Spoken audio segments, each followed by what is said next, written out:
আসসালামু আলাইকুম। এটা আমার ছোট ভাই, এটা আমার বাবা।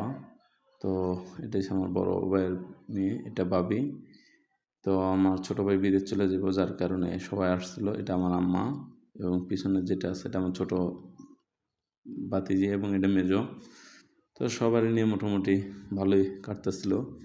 ছোট ভাই যেহেতু বাইরে চলে যাব, এই যে গাড়ি নিয়ে আসলাম, এখন গাড়িতে সে উঠবে। এই যে এটাই আমার ছোট ভাই, এটাই চলে যেতেছে বিদেশ।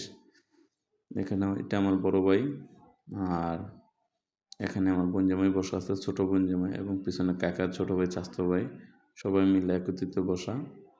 তো এখন গাড়ি যখন হচ্ছে আমি এই যে এখন এই যে উঠলাম, আমি গাড়ি চালাইতেছি।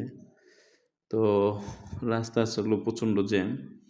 আর ছোটো ভাই যেহেতু চলে যাব দেশের বাহিরে, আর জ্যামের তো কথা বিকল্প নাই, ঢাকা শহরে থাকলে জ্যাম থাকতেই হবে। তবে সামনে গাড়িটা অসম ছিল।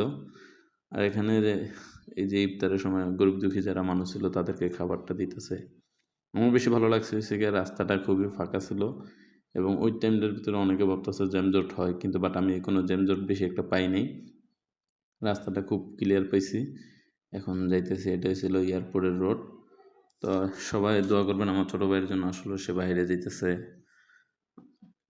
তাদের অনেকে তো বাইরে গেলে মন টিকে না, মন পরাণ অস্থির অস্থির করে, এবং আমি চাই যে তার মনটা ওখানেই থাকুক, ওখানে ভালো কাজকাম করুক। যেহেতু বাইরে রাস্তাঘাট ফালায় রেখা সে বিদেশের বাড়ি যেতেছে, আত্মীয় স্বজন সব কিছু ফালায় রেখা তার মনটা ওখানে টিকতে চাইবো না। তারপরও মনে করি যে টিকাটা সবচেয়ে জরুরি, কেননা এত কষ্ট করে এতগুলো টাকা দিয়া বিদেশ পাঠানো হইতেছে, এখন সে যদি বাংলাদেশ আবার ফেরত আসে তাই এটা খুবই দুঃখজনক। তা আমি চাই যে আলহামদুলিল্লাহ আল্লাহ সহি সালামত তাকে পৌঁছানোর পরে সে যাতে কাজকাম পায়। এখন বরাবরের মতো আমরা এয়ারপোর্টে চলে গেলাম, এবং এই যে ঢুকতেছি প্রবেশ পথ দিয়ে, উপরে চলে যাব। যাওয়ার পরে দেখি কি হয়, যেহেতু ও চলে যাব, ও চলে গেলে মনটা খুবই খারাপ লাগতেছে। কারণ যতই হোক সে তো আমার ছোটো ভাই। বাংলাদেশে সে যদি ভালো মতো চলাফেরা করতো তাহলে হয়তো বিদেশে নাও যাওয়া লাগতো, যেহেতু বাংলাদেশে সে কাজকাম করতে চায় না। এখন বিদেশে যে বিদেশের মাটিতে কেউ কাউকে ছাড় দেয় না। তো বিদেশে যেহেতু যাইব, বিদেশে গেলে সে বুঝতে পারবে আসলে বাংলাদেশের মানুষ কতটাই না কষ্ট করে।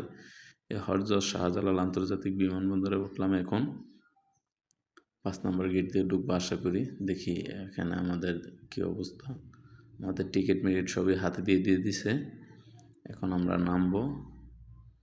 অনেক মানুষ আসলে প্রচণ্ড পরিমাণে। বাংলাদেশের মানুষ বেশিরভাগই মনে হইতেছে বাইরে চলে যেতেছে, যেহেতু ইফতারি টাইমে